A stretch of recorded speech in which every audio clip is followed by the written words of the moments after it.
I carried this kayak on this vehicle for over 2,300 miles from Ann Arbor, Michigan through Denver, Colorado to Sacramento, California. And you may be asking, how did you do that? Well, that's what this video is about. We're going to be looking at the Thule CrossBar system. And if this system may be right for you. It does add a lot of versatility to your vehicle if you don't have one already. So we're going to talk about what it is. I'm going to show you how it installs. I'm going to show you some key things you might want to get with this when you order it. Make sure you get that. And then we're going to talk about the pros and cons of this versus the permanent type of crossbar system. And then at the end of this video, I'm going to give you my overall thoughts on what I've been using this system for over 4 years. I'm going to give you my overall thoughts about what I feel about this system. So it should be a good video for you. Let's get started. Okay, let's take a look at what this system looks like. Now, I've had this for a couple years. It's very similar to the current models. I'll tell you about the little few differences there are. Here are the bases. Here are the bars. I'm going to point out a few things to you that you should know. Let's talk about the bases first. You're going to have 4 bases. A couple things you need to know is each one of these has a designated spot on your car. That says FR there, right there, front right. So what you're going to notice is each one of these has a designation right on the bottom of it. These go in a specific location. You just can't put them anywhere on the car. The second thing you need to know is I have the key locks here. Now these do not come with most systems. You have to buy the key lock as an accessory. To get 4 of them at today's prices on Thule, it's about 60 some dollars, okay? Here are my keys right here. If you don't get the keys, what happens is someone can just come up and open this up and basically unhook it from the vehicle. So I strongly suggest if you're going to use these that you get the keys so you can lock them and not worry about somebody taking these off your car at night, because these systems, even the base model system, is quite expensive. Now, these are the bars here. These are the square bars. Obviously, they get their name from being square. These are like steel. They're very strong. Steel bars, they're heavy and they're square and they're really good. Okay, they're very good and strong. They have the wing models too. You'll see a couple different models on their website. Now, the drawback on these right here, they're very useful. They're very strong. I think these can hold 135 pounds on my fit. They can go up to 165 pounds. They're very strong. The problem is they're a little bit heavy, okay? And when you're going down the road, you are going to hear wind noise with these because they're not curved, so they're not very aerodynamic. So we'll talk about that in a little bit, but if you're going to be doing a lot of highway driving, 60, 70 miles an hour, long distance, you probably want to get the winged ones rather than these. These are great for around town. These are great for kayaking, skiing, short trips, okay? But if you're going on longer trips, these do make noise when they go down the road, just to let you know. Okay, so this is the base system. Now, something else you're going to notice. Mine have notches on them here and notches here. Now, what you'll notice is the bars are the same length, but the notches are in different locations, okay? One bar is for the front of the car, one is for the back. Now, on the new bars, they actually have a little measuring scale here, and the directions tells you what to set it based on your vehicle. So when you go to order this, it asks you for your vehicle type, so it gets the right mount for you, it gets the right size and everything else. So make sure you have that when you order. And these will go on separate sides there, just like these. Everything has this exact spot. The other thing you need to know is in the directions, and I downloaded a little one for you here, you are going to have exact spots on how far from the windshield and then how far from each other these have to be. So based on your vehicle, it's going to tell you exactly where they're spaced on the top of your car for optimal performance, and you should follow that recommendation. So this is the system. One of the really nice things I like about this is when I'm not using it and I put it up, it's just storing these 2 bars and these little 4 things right here. It's very easy to store. And so when you don't want to use it, you don't need it. I've had it off my car for a little while. It's really easy to store.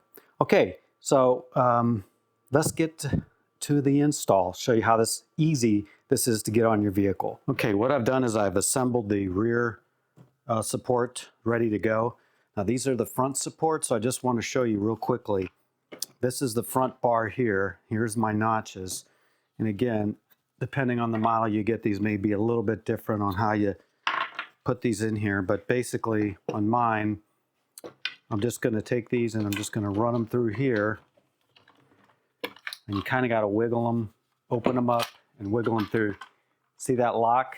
That locks onto the bar now. Then I push this shut and it's locked on there. Now I'm going to do the other side here and then we'll be ready to install these. Okay, the nice thing about this is a one-person job. You don't need two people to put this on. Now what I've done here to make things go a little quicker, I took a little piece of tape and I've already measured from the front of the windshield to my first bar, and then I've measured from my first bar to my second bar. It just makes it really easy when you're putting it on.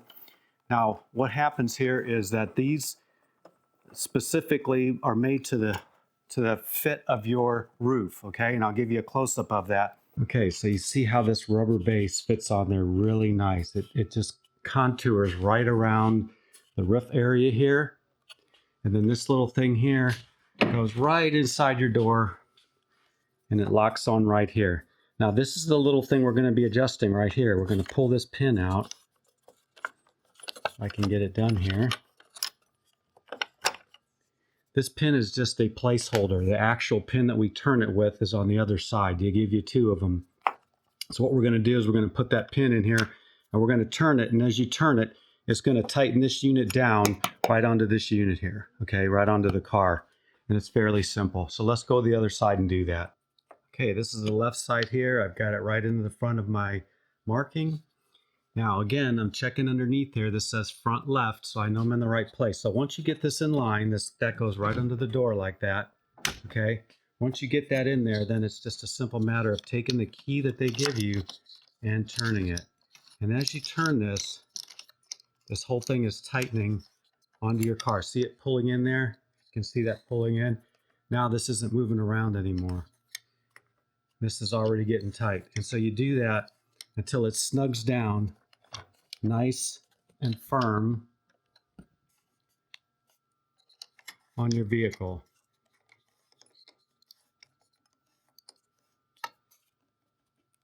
Now the new ones have a, like the cargo carriers, they have a little round button that clicks when you've tightened it enough. So with these ones here, you're just going to have to tighten them till you feel that this is strong already. And then once you're done with it, you simply push this in and you close this. And that's it. That one's done. We're going to do the other side now. I'm going to come to this side. I'm going to do the same thing. I'm going to tighten this down to where it's not moving on me. Okay, get it nice and snug as you want it. And then they give you two keys. One is the turn, one is just a hold it in here. So what this does is when you push this in here, it's got a little thing in here that prevents it from turning. This helps prevent it from turning. And then you simply shut the outside of it, and that one is locked. Okay, I want to show you why you might want to get the lock accessory if you get a Thule CrossBar system. Okay, one of these is locked, one is not. So this is how it works. Somebody's walking by your car, it's parked somewhere, okay, in a parking lot. They go like this. This one's locked. Guess what? If you can't get in here, you can't release it here, this thing is locked on here. You can't move it, okay? Come to the next one. Oh, that one's open. Okay. Get this, turn it.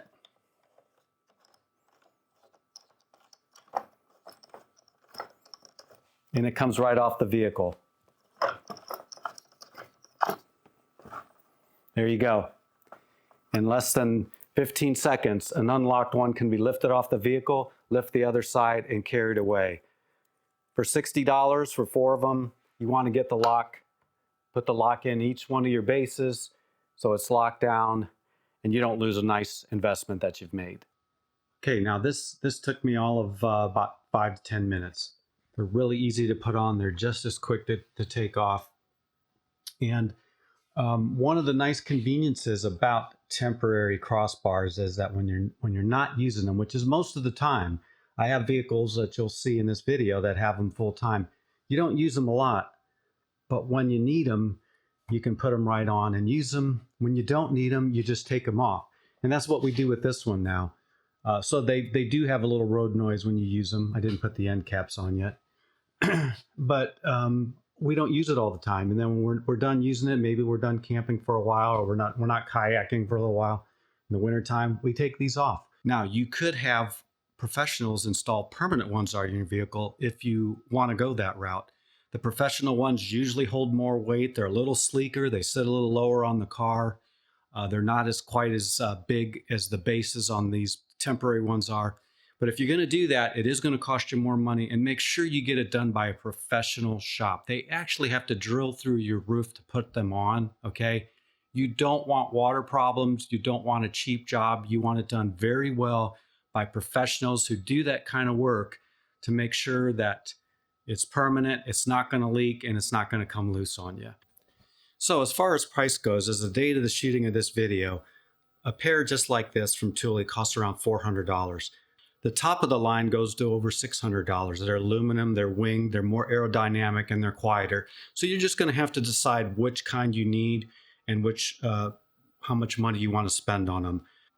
So folks, my final advice on temporary crossbars is, if you have a car that doesn't have them and you love going outdoors and doing things, they do add a lot of value.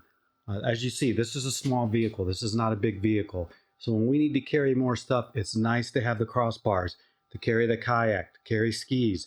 You could even put a car top carrier on here. Okay, I've seen little fits with them actually. So it gives you a lot of versatility for your vehicle.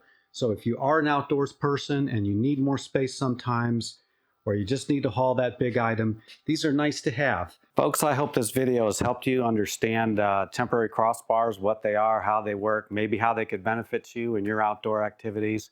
And I hope you make a good buying decision, and I hope you get outdoors and enjoy life. Thank you for being here today. If you like this video, please hit the like button. We'd appreciate that. And if you like more videos like this on gear and outdoor adventures, hit the subscribe button. We'd really appreciate that. We're on our way to 1,000 subscribers, and you can be one of those 1,000. Thank you very much for being here, and we'll see you on the next video. Take care.